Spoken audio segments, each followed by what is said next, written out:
आज गाजीपुरी जनपद में रेवतीपुर की पवित्र मिट्टी पर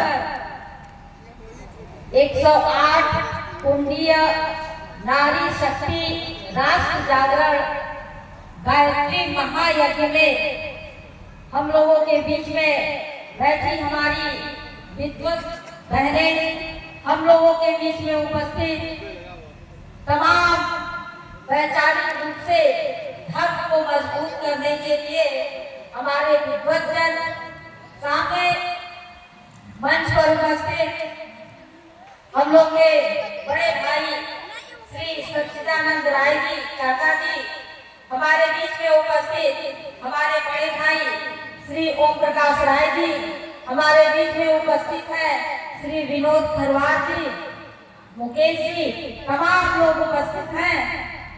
और सामने हमारी माताएं बहनें, बड़े हर्ष का विषय है कि आशीष देने के लिए। और आज इस मौके पर मैं यह कहना चाहूंगी कि जब नारी जागरण या महायज्ञ हो रहा है, ऐसे में जब हमारा यह भारत देश जो प्राचीन काल से ही, वैदिक काल से ही यत्र नार्यस्तु पूजयन्ते रमन्ते तत्र देवता की बात करता है, अर्थात जहाँ नारियों की पूजा होती है वहाँ देवता निवास करते हैं। और आप देख रही हैं कि आज इस भारत देश में एक ऐसा संयोग है कि जो श्लोक मैंने पढ़ा कि यत्र नार्यस्तु पूजयन्ते रमन्ते तत्र देवता, आज इस प्राचीन काल से ही जब नारियों की पूजा होती है इस भारतवर्ष में, नारियों को देवी का स्थान प्राप्त है।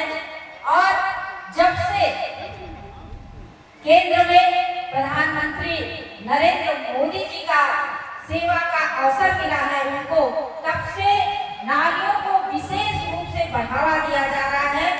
और यही कारण है कि जब नारियों को वैदिक काल की तरह, प्राचीन काल की तरह एक बार पुनः नरेंद्र मोदी जी के शासन काल में भी जब पूजा जाने लगा, जब उनको देवी समझा जाने लगा, जब उनकी रक्षा के लिए एक अभिभावक की तरह प्रधानमंत्री जी खड़े हुए, तो कितना अच्छा संयोग है कि देवियों के पूजा के इस भारत के काल में अयोध्या में भव्य राम मंदिर का निर्माण होता है।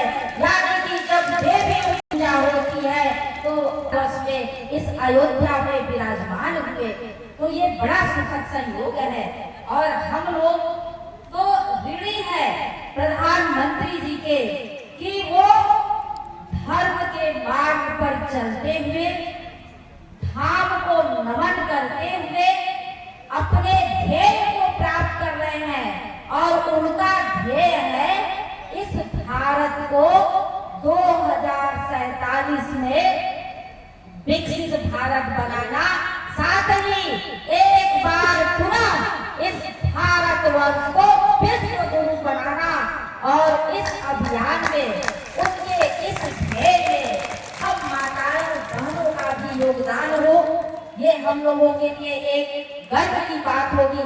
जैसा कि ऊपर लिखा भी है, नारी शक्ति राष्ट्र जागरण गायत्री मंत्र, और यह 108 कुंडी महायज्ञ आप देख रहे होंगे, जगह जगह यहाँ पर कुंड बने हुए हैं। हमारी माताएं बहनें पीला वस्त्र धारण करके सुसज्जित होकर यहाँ पर बैठी हैं धर्म के पद चिन्हों पर चलने के लिए, क्योंकि हम सबको पता है कि ये वही भारत देश है जहाँ सीता जैसी नारी, जहाँ सावित्री जैसी नारी, जहाँ अपाला जैसी नारी, जहाँ घोसी जैसी नारी, तमाम इस तरह से विद्वान नारियां भारतवर्ष में पैदा हुई। और इन विद्वत, इन सती सावित्री नारियों के साथ साथ ये वही भारत देश है जब जरूरत पड़ती है तो रानी लक्ष्मीबाई जैसी नारियां, झलकारी बाई जैसी नारियां हाथ में तलवार लेकर भी तैयार रहती हैं। तो ये उस देश के हम निवासी हैं। सावित्री को कौन नहीं जानता है। सावित्री के अंदर जो शक्ति थी, धर्म के मार्ग पर चलने के कारण, उस धर्म के मार्ग पर चलते हुए सावित्री ने अपने मृत पति को भी यमराज से वापस छीन लिया था। और अपने मृत पति को वापस छीनना, यमराज से छीनना, ये दुनिया के किसी इतिहास में आप नहीं पाएंगे। ऐसा यदि कहीं हुआ है तो केवल और केवल भारत देश में हुआ है। माताओं बहनों, आज दुनिया बड़ी तेजी से आगे बढ़ रहा है। सोशल मीडिया का जमाना है। मैं माताओं बहनों से एक रिक्वेस्ट ये भी कहना चाहूंगी कि आप घर की लक्ष्मी है, घर की दुर्गा है। और घर की लक्ष्मी और दुर्गा अपने आप को शक्ति का प्रतीक है। आप लक्ष्मी की प्रतीक हैं, धन की प्रतीक हैं। और ऐसे में जब पूरा घर आप पर निर्भर है तो आपको उसको बरकरार भी रखना है। और बरकरार रखने के लिए आज यदि माता पिता हम लोगों को आजादी दे रहे हैं बाहर जाकर पढ़ने की, हम लोगों को यदि आजादी दे रहे हैं कि हम किसी भी क्षेत्र में, चाहे राजनीति का क्षेत्र हो, चाहे ज्ञान का क्षेत्र हो, चाहे विज्ञान का क्षेत्र हो, चाहे खेल का क्षेत्र हो, तो उस आजादी का हम सम्मान करें। ऐसा ना हो कि बहुत से घरों में सुनने में आता है कि बूढ़े माता पिता, ससुर जी लोग हैं, सास हैं, वो बीमार हैं, परेशान हैं, और बहू जो है रील बनाने में परेशान है, मोबाइल देखने में परेशान है। उसको चिंता नहीं है कि हमारे ससुर बीमार है, हमारी सास बीमार है, या घर के किसी भी सदस्य को हमारी जरूरत है। तो केवल हम रील बनाने में उसका दुरुपयोग न करें सोशल मीडिया का। आप ऐसा काम करिए, अपने परिवार के लिए ऐसा काम करिए, अपने देश के लिए ऐसा काम करिए, अपने राष्ट्र के लिए ऐसा काम करिए कि दूसरे लोग आपके जीवन पर, आपके रियल लाइफ पर रील बनाए और आपको सम्मान दे, आपका आदर करें। तब लगेगा कि हम जिस देश में पैदा हुए हैं, उस देश के जो सद्गुण है, उस देश के जो अच्छाइयों के कारण जाना जाता है, उनको हम यदि ग्रहण करते हैं, तभी हम 2047 में इस भारत देश को विकसित भारत बनाने का माननीय प्रधानमंत्री नरेंद्र मोदी जी ने जो सपना देखा है, उसे हम पूरा कर सकते हैं। और मुझे तो लगता है कि देश में नरेंद्र मोदी जैसे, हमारे बड़े भाई जैसे प्रधानमंत्री पहली बार इस देश को मिले हैं कि माननीय नरेंद्र मोदी जी 140 करोड़ देशवासियों को अपना परिवार मानते हैं, अपना परिवार मानकर कार्य करते हैं। बहुत से लोग ऐसे हैं जो केवल और केवल अपने परिवार को पूजते हैं, अपने परिवार को पूछते हैं। मैं विपक्ष की सरकारों की बात कर रही हूँ कि बड़ी तेजी के साथ केवल परिवारवाद को लेकर वो चल रहे हैं, लेकिन माननीय श्री नरेंद्र मोदी जी ऐसे हैं जो प्रजा को अपना परिवार मानते हैं और उसी परिवार को पूजते भी हैं और उसी परिवार को पूजते भी हैं।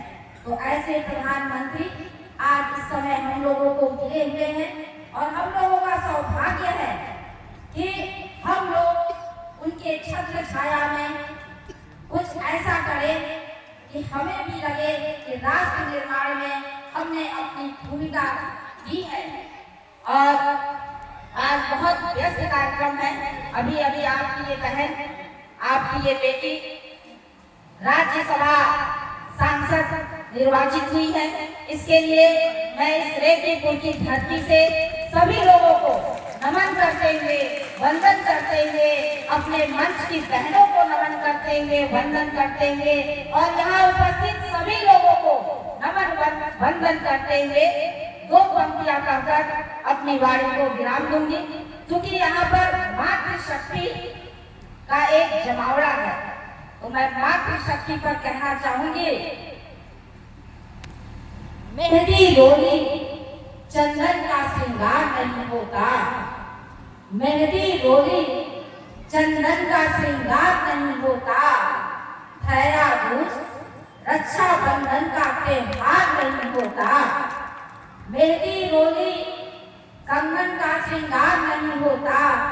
भैया दूज रक्षा बंधन का त्योहार नहीं होता। दुनिया का वह हर आंगन सूना है जिस घर में बेटी का अवतार नहीं होता। जिस घर में बेटी का अवतार नहीं होता। एक बार हम लोग जयकारा लगाएंगे इस धरती का, बुढ़वा महादेव मंदिर का, जहाँ पे हम लोग उपस्थित हैं। तो एक बार जोर का जयकारा हो जाए। बुढ़वा महादेव जी की